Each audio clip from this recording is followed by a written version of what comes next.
안녕하세요. 저는 올해 36살이고 자녀 2명을 키우고 있는 남자입니다. 처음 제 아내를 만나게 된 건 제가 29살 때입니다. 재수를 하는 바람에 늦게 대학교를 졸업을 했고 저는 생애 첫 회사를 다니고 있었습니다. 그때 당시 아내는 회사에서 비품과 영수증 관리를 도맡아 하던 계약직 사원이었죠. 그런데 어느 날부터인가 아내는 저에게 자꾸만 마실 거를 건네주는가 하며 퇴근하면 자신이 맛있는 걸 사주겠다고 말을 걸었었죠. 하지만 그때 당시 저는 만나고 있는 여자친구가 있어서 정중하게 거절을 했죠. 그렇게 시간은 빠르게 지나가던 어느 날이었습니다. 여자친구의 생일이 하루 앞으로 다가왔고 저는 몰래 이벤트를 준비하려고 여자친구의 원룸 자취방으로 찾아갔습니다. 그날은 여자친구가 친구들과 생일 파티를 하고 들어온다고 했기에 아무런 생각도 없이 비밀번호를 누르고 들어갔는데 여자친구는 어떤 남자와 단둘이서 바람을 피우고 있더군요. 저는 평소에 자존심이 너무 센 성격이었기에 그냥 별말 없이 준비했던 선물을 집 안으로 집어 던지고는 뒤돌아서서 나와버렸습니다. 뒤에서 여자친구의 목소리가 들렸지만 저는 돌아보지 않았습니다. 정말 서로 좋아했고 충격적인 그 상황에 힘들지 않았다면 거짓말이겠죠. 하지만 도저히 용서를 할 수 없었기에 모든 연락을 피하고 저 혼자서 그 상처를 묵묵히 견뎌내고 있었습니다. 그런데 제가 그렇게 힘든 걸 아는지 모르는지 계약직 사원이었던 아내는 제게 매일같이 호감을 표시하더라고요. 사실 저는 아내에게 관심이 없었습니다. 외모는 평범하면서도 귀여운 편에 속했지만 여자에 대해 진절머리가 났던 상태였습니다. 하지만 아무리 거절을 해도 계속해서 제게 달라붙길래 그냥 퇴근하고 술이나 한잔 하자고 말하게 되었죠. 그날 얘기를 들어보니 아내는 가정 환경이 썩 좋지가 않았습니다. 돈을 벌어서 혼자 계시는 어머님과 어린 남동생의 뒷바라지를 하고 있다더군요. 물론 저보다 어린 나이에 기특하게 열심히 사는 모습이 좋아 보였지만 그저 그런 마음일 뿐 아내에게는 전혀 마음이 가지가 않았습니다. 그렇게 퇴근 후 술을 마시는 게 몇 번이 반복되다 보니 점점 외로워져서 정신을 놓은 건지 아내와 함께 시간을 보내게 되었습니다. 사실 그날 이후로 사귄다고 말만 하지 않았을 뿐 다른 연인들처럼 데이트도 하고 사귀는 것과 다름이 없었죠. 그렇게 몇 개월을 지내다 보니 새벽 몇에 전 여자친구에게서 연락이 오더군요. 사실 시간도 많이 지나게 되어서인지 별로 대수롭지 않게 생각을 하게 되었고 결국에는 헤어졌던 여자친구와 다시 만남을 가지기로 했었습니다. 그로 인해 퇴근 후 데이트를 하던 아내에게는 이제 서로 신경 쓰지 말고 남남처럼 그냥 지내자라고 말을 해버렸습니다. 하지만 다시 만났던 여자친구와는 며칠도 채 가지 못해서 다시 끝이 나고 말았죠. 처음에는 대수롭지 않게 생각했지만 만나면 만날수록 그때 있었던 일이 자꾸만 떠오르더군요. 더 오래 만나다가는 제게 의처증이 생겨나 버릴 것 같고 상상만 해도 견딜 수가 없어서 또 다시 헤어짐을 선택하게 됐습니다. 그러던 중 저녁 늦게 지금의 아내에게서 갑자기 연락이 왔습니다. 한참을 아무 말 없이 망설이더니 임신을 했다고 말하더라고요. 사실 그때 그 이야기를 들었을 때는 많은 생각이 들었죠. 정말 임신을 한 게 맞는 건가? 나를 붙잡으려고 지어낸 이야기가 아닐까라고 생각도 했고 별의별 생각이 다 들었습니다. 저는 다시 한번 확실하냐고 물었더니 확실하다고 하더라고요. 솔직히 그때 당시 아내에게는 정말 몹쓸 짓을 많이 했습니다. 물론 어린 나이는 아니었지만 갑작스러운 상황에 어떻게 이걸 해결해야 할지 몰라 저는 무작정 아내를 무시하기 시작했습니다. 정말 지금 생각해봐도 제가 너무 무책임하기 짝이 없었습니다. 매일같이 울고 불며 이야기를 했지만 저는 끝끝내 아무 말도 하지 않고 모르쇠로 일관했었으니까요. 그리고 눈물만 뚝뚝 흘리는 어린 아내에게 따뜻한 말 한마디도 한 적이 없었습니다. 그렇게 시간은 지나갔고 아내는 마침 계약직 날짜가 종료되어서 회사에 더 이상 나오지 않게 되었습니다. 솔직히 그때는 저도 모르게 안도감이 먼저 들더군요. 이제는 가시방석에 앉아 있을 필요도 없겠구나 하면서 말이죠. 정말 지금 생각해도 저는 천하의 나쁜 놈이었습니다. 아무튼 그날이 있고 나서는 멘탈이 제대로 잡혀지지가 않았죠. 그러다 어느 날 친형과 술을 먹게 되었습니다. 이런저런 이야기를 나누다 결국 지금까지 있었던 모든 이야기를 털어놓게 되었습니다. 당연히 친형은 제게 욕부터 하더라고요. 결국에는 부모님 귀에까지 들어가게 되었습니다. 집에서는 난리가 났었죠. 아버지께서는 남의 자식 망쳐놓고 뭐 좋은 일 있다고 매일같이 술이나 마시고 다니냐고 엄청 화가 나셨습니다. 어머니와 친형까지 저의 행동에 엄청나게 비난을 했었고 부모님께서는 집에 한번 데리고 오라고 하셨고 저는 또 모르쇠로 일관했습니다. 하지만 어느 날 형은 제 휴대폰 연락처를 뒤지게 되었고 아내의 연락처를 알아내어서 저를 제외한 가족들이 아내를 만나게 되었습니다. 그러고는 며칠 뒤에 저는 모르게 아내를 집으로 부르셨습니다. 저는 당연히 아무 생각 없이 친구들과 술을 마시고 늦게 집으로 들어갔는데 제 아내가 집에 와 있어서 정말 얼마나 깜짝 놀랐는지 모릅니다. 일단 어쩔 수 없이 저는 아내와 나란히 부모님 앞에 앉게 되었고 부모님께서는 앞으로 어떻게 할 거냐고 화를 내셨습니다. 저는 그냥 술김에 짜증도 나고 이 상황을 빨리 벗어나고 싶은 마음이 컸습니다. 그래서 홧김에 저는 그냥 결혼할 테니까 더 이상 좀 그만하라고 앞으로 이 문제로 왈가불가 하지 말아달라고 말했습니다. 솔직히 홧김에 그런 말을 하긴 했지만 당연히 그때 당시 저는 이 말을 한다고 해서 정말 결혼할 생각은 없었습니다. 부모님 역시 그러라고 말씀하실 일은 절대 없다는 확신에 차서 한 말이었죠. 하지만 예상외로 아버지께서는 그때 그 자리에서 또박또박 말씀하시더군요. 그러면 지금 처자분 부모님이랑 조만간 만나서 이야기를 하고 싶으니 부모님이 시간 되실 때 자리를 한번 마련해보자고 하시더군요. 이때 당시도 설마라는 생각을 가지고 있었고 술에 취해서 그냥 대충 상황을 정리하고 얼른 일어나서 제 방으로 들어가 버렸습니다. 그렇게 아내는 집으로 돌아갔고 저는 술이 점점 더 올라오더니 제게 말도 없이 집에 찾아온 게 너무 화가 나더라고요. 그래서 새벽 늦은 시간에 전화를 걸었습니다. 차마 입에 담을 수 없는 욕이란 욕을 다 하면서 막말을 엄청 쏟아냈습니다. 아내는 저희 부모님이 비밀로 하라고 해서 미리 말 못했다며 그저 미안하다고 울기만 하더라고요. 아무튼 그날 이후로는 부모님과도 말을 하지 않았습니다. 그러자 부모님께서도 저를 없는 사람 취급하시더군요. 그러다가 며칠이 지나서 친형이 제게 얘기 좀 하자고 부르더군요. 무슨 일인가 싶어서 형과 이야기를 하는데 오늘 부모님께서 아내분 어머님을 만나 뵙고 왔다는 이야기를 제게 해주더라고요. 오늘 가보니 그쪽 상황이 많이 힘든 걸 알게 되었답니다. 얘기를 해보니 아내가 벌던 돈들은 전부 처가댁의 장모님과 처남의 생활비로 다 들어갔었고 지금까지 아내가 모아놓은 돈도 없다고 말하더군요. 그쪽이 형편이 좋지 않아서 당장 혼수조차 부담하기가 힘든 상황이라며 제게 어떻게 하려고 이런 일을 벌인 거냐고 묻더라고요. 저는 그 말을 듣고 속으로 만세를 불렀습니다. 이제 부모님께서도 이 결혼을 포기하시겠구나라는 생각이 들었던 거죠. 그리고 그때 당시에 저도 취직을 한 지 얼마 되지 않았었기에 모아둔 돈이라고는 고작 1,000만 원가량 밖에 없었거든요.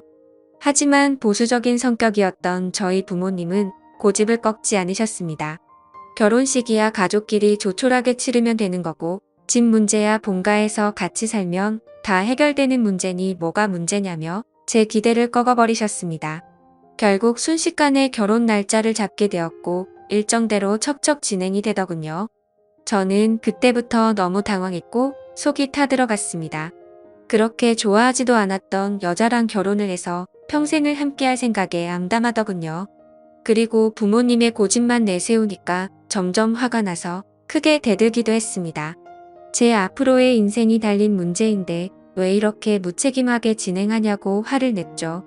그러자 부모님은 네가 저지른 문제는 성인이 된 네가 책임지는 게 맞는 거고 네가 결혼한다고 하지 않았냐고 되묻자 저는 할 말이 없어졌습니다. 그냥 그때 당시에는 모두가 저를 망치게 만들려고 하는 것만 같아서 사소한 거 하나하나 다 마음에 들지 않았고 고슴도치처럼 모든 게 날이 서서 삐뚤게 느껴졌습니다. 아내에게도 못된 말을 계속했습니다. 이따위로 억지로 결혼한다고 달라질 것 같냐며 나를 만나봤자 돈도 없어서 아무것도 못 해줄 거고 시집살이가 그렇게 호락호락할 것 같냐고 말했습니다. 그리고는 정말 너한테 잘해줄 자신이 없으니까 고집 피우지 말라고 했죠. 하지만 제가 그런 말을 할 때마다 자신이 더 잘하겠다며 말하는데 너무 답답하고 그 상황이 싫었습니다. 심지어 친한 친구놈들 몇몇과도 술을 먹다가 이 이야기가 나오면 친구들은 온갖 욕을 제게 했죠. 그래서 점점 이 일로부터 자유로워지고 싶다는 생각이 들기 시작했고 결국 제 책임을 통감하고 모든 사람의 뜻대로 그냥 결혼을 하기로 마음을 먹었습니다. 하지만 너무 삐뚤어져 있었던 저는 그렇게 마음을 먹고도 막말을 입에 달고 살았죠. 부모님께는 잘 살 자신이 없으니 행복한 결혼 생활을 할 거라는 기대는 하지도 말라고 했고 아내에게도 늘 차갑게 몹쓸 말들을 많이 했습니다. 그리고 결국에는 결혼을 하게 되었습니다. 정말 좋아서 한 결혼도 아니었으니 신혼생활은 말할 것도 없었습니다. 신혼여행은 해외여행은 커녕 국내에 있는 흔한 여행지로 갔습니다. 심지어 그곳에 가서도 아내는 내팽겨쳐두고 혼자서 이곳 저곳 돌아다녔고 거의 말도 하지 않았습니다. 그리고 나서 일상생활을 하면서도 퇴근하고 집에 들어오면 게임을 하거나 TV를 보면서 지낼 뿐 아내와는 일상적인 대화는 나누지도 않았습니다. 그리고 주말이나 노는 날에는 저는 항상 밖에서 친구들과 놀고 술을 먹다가 들어오고는 했죠. 평범한 부부들은 아내가 아기를 가졌을 때 극진히 대접받는다고 하지만 저희 부부는 그렇지 못했기에 제 아내는 그런 대접은 전혀 받지 못했습니다. 오히려 제 눈치를 보느라 뭘 먹고 싶다라는 이야기조차 단 한 번도 한 적이 없었죠. 그렇게 아내는 제게 불평이나 불만을 전혀 말하지 않았습니다. 그냥 묵묵히 혼자서 어머니와 집안일을 했죠. 하지만 저도 사람인지라 마음이 안 좋을 때도 있었지만 자존심이 쓸데없이 너무 강한 나머지 그러게 내 말 듣지라는 생각으로 그냥 그러려니 하고 넘어갔습니다. 그러다 어느 날 새벽에 예정보다 진통이 일찍 와서 정신없이 산부인과로 향했습니다. 그런데 남들과 달리 하루가 꼬박 넘어가게도 출산이 되지 않아서 슬슬 걱정이 되었지만 결국에는 고생 끝에 어렵게 출산을 하게 되었습니다. 출산 후 지쳐 누워있는 아내를 보고 있는데 저도 모르게 갑자기 울컥해서 눈물이 나더군요. 힘없이 늘어져 있는 모습에 뭔가 모를 마음이 들었죠. 하지만 쓸데없는 자존심에 그 눈물조차 보이기 싫어서 그냥 문 밖으로 나가버렸습니다. 그날 장모님과 처남이 아내의 손을 꼭 잡고 있을 때도 저는 아내의 손을 잡기조차 겁이 나더라고요. 제가 무슨 자격이 있어서 그 손을 잡을 수 있을지. 그냥 무심한 척 수고했다는 말 한마디를 남기고는 그렇게 나왔습니다. 그날 이후로는 제 아내에게 미안한 마음이 많이 생겨났습니다. 언제나처럼 무뚝뚝하게 아내를 대했지만 마음은 그렇지 않았죠. 예전과 달리 미안한 마음이 생겨났었고 그동안 미안했다는 말 한마디를 하고 싶었습니다. 그렇지만 왠지 모를 쓸데없는 생각에 아무런 말도 하지 못했던 거죠. 그러다 어느 날 제 어머니께서 간이 좋지 않으셔서 계속 정기 검진을 받고 계셨는데 결국에는 이게 점점 상황이 악화되었습니다. 병원에 입원하셨을 때 친형과 어머니 그리고 아내가 번갈아 가면서 병실을 지켰습니다. 전 휴일에만 병실을 지켰고요. 자녀를 낳아서 키우고 계신 분들은 아마 아실 겁니다. 새벽이고 낮이고 아이가 잠도 안 들고 울고 할 때마다 아내는 잠이 들지 못했습니다. 그렇다고 제가 애를 봐주고 하지도 않았으니까요. 그렇게 잠도 제대로 못 자고 병실에서 간호를 했으니 그 피곤함은 말로 표현할 수가 없을 거란 거 잘 알고 있었습니다. 그런데 그때조차도 따뜻한 말 한마디 하지 않았습니다. 병실에 있던 다른 분들조차 며느리가 진짜 효녀라며 저한테 장가 잘 갔다는 칭찬을 할 때도 아무런 말도 하지 못했습니다. 입이 두 개라도 할 말이 없는 건 당연했던 거죠. 다행히 수술은 잘 되었고 어머니께서 퇴원하시기 전까지 아내는 그렇게 육아와 병간호를 했습니다. 어머니가 몸이 괜찮아지시고 집에 오셨을 때 부모님께서 물려받은 땅을 팔았다며 1억 5천만 원을 주셨습니다. 근처 전세라도 얻어서 이제 분가하라고 하시더라고요. 아내는 한사코 괜찮다고 말하는데 저는 그러자고 했습니다. 사실 이때 그러자고 말을 한 건 아내에게 미안한 마음이 너무 커서였습니다. 아무래도 시부모님이랑 같이 사는 것보다는 그래도 무뚝뚝한 남편일지라도 아들과 셋이서 사는 게 나을 거라고 생각했죠. 부모님은 당연히 그렇게 하라고 하셨고 아파트로 전세를 하나 구해서 분가를 했습니다. 거의 말도 안 하고 했지만 간간히 아이도 같이 봐주고 이사하고 처음으로 레스토랑을 갔는데 맛있다고 웃으며 말하는 아내를 보면서 이때부터 정말 마음이 울컥해서 눈물이 날 뻔했죠. 그래서 그날 이후로 저는 변하겠다고 다짐을 했습니다. 연애도 저와 제대로 해보지도 못하고 아이를 가졌을 때도 대접 한번 제대로 해주지 못했던 생각이 났습니다. 그리고 시집살이와 시부모 병간호까지 해왔는데 이제 와서 돌이켜 생각해보니 그 흔한 레스토랑 한 번을 같이 와보지를 못했더라고요. 미안하고 너무 미안했습니다. 비록 무뚝뚝하게 말하고는 했지만 이때부터는 그래도 나름대로 다정하게 대했습니다. 그러다가 장모님께서도 평생 겪고 계신 질환으로 많이 아프시기도 했고 처남도 중학생이라서 아내는 간간히 처가에 들려서 집안일을 돕고 집에 들어오고는 했습니다. 나중에 알게 된 사실이지만 장모님께서는 류마티스 관절염을 손가락 마디마디에 걸리셨습니다. 이게 집안일을 하거나 할 때 끔찍할 정도로 아프다고 하더라고요. 하루는 그런 아내가 너무 안쓰러웠고 장모님과 처남까지 마음에 많이 걸렸습니다. 그래서 저는 아내에게 말했습니다. 그냥 장모님이랑 처남 다 같이 여기서 지내자고 말했죠. 진심으로 한 말이었습니다. 그랬더니 아내가 이러더군요. 미안해요. 앞으로는 자주 안 갈게요. 미안해요. 저렇게 말을 하더라고요. 아내의 저 말 뜻이 어떤 걸 의미하는지 다들 아실 거예요. 아내는 제가 처갓집에 자주 가는 걸 못마땅하게 생각해서 비꼬는 마음으로 저렇게 말을 한 걸로 오해를 한 거였습니다. 지금까지 하지 못했던 미안한 말과 참았던 눈물이 울컥해서 쏟아져 버렸습니다. 아내 손을 꼭 붙잡고 미안하다고 말하면서 애처럼 너무 서럽게 울어버렸습니다. 당황해하는 아내에게는 그동안 정말 미안했다면서 앞으로 살면서 그동안 잘못했던 거 천천히 다 갚을 테니 용서해달라고 정말 서럽게 울었습니다. 그리고 처음으로 아내와 오랫동안 마음에 있었던 많은 말들을 이야기했습니다. 그동안 잘해주지 못해서 미안했다는 말과 함께요. 아내 역시 눈물을 흘리며 그렇게 처음으로 서로 꼭 안고 같이 울었네요. 그 일이 있고 나서 아내가 장모님께 같이 살자고 이야기를 했을 때 장모님께서는 완강히 거절하셨습니다. 사실 이건 당연하다고 생각했죠. 사위라고 하나 있는데 자기 딸을 그렇게 서럽게 만들었는데 이 집으로 들어오면 얼마나 눈치를 줄까라고 당연히 생각하셨을 것 같습니다.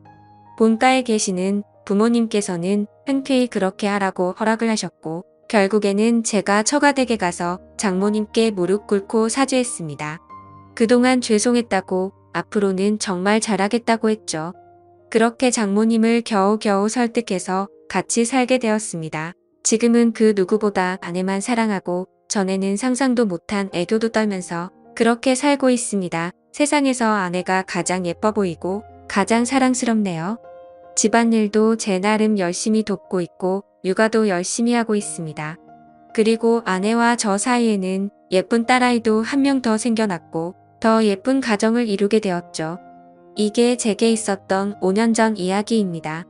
지금은 장모님과 처남 그리고 제 아내와 자식들 이렇게 6식구가 다 같이 행복하게 살고 있습니다. 넉넉지 않은 형편일지 몰라도 휴일이나 주말이 되면 가능하면 가까운 곳으로라도 바람을 쐬러 다니고 있고요. 지금은 아내에게 잔소리도 들어가면서 지내지만 그 누구보다 행복하게 해주려고 아내를 여왕처럼 받들고 지내고 있습니다. 그런 저를 기특하게 보셨는지 장모님도 항상 우리 사위가 최고라며 저를 감싸주시고 온 가족이 서로를 너무 애틋하게 생각하고 행복한 나날을 보내고 있네요.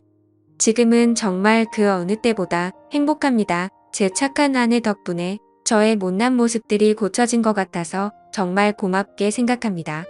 아마 그때 아내가 저를 버리고 떠나버렸다면 저는 그저 그런 인생을 살고 있었을 테고 평생 후회만 하면서 살았을 것 같다고 생각이 드네요. 앞으로도 저는 과거의 아내에게 잘해주지 못했던 걸 평생 갚아 나가려고 합니다. 물론 평생이 걸려서 제가 잘하더라도 그 큰 상처를 준 건 다 갚지 못하겠지만 지금은 제 아내도 행복하다고 말해주니 너무 미안하고 고마운 마음만이 가득하네요. 제 사연을 읽어주셔서 감사드립니다.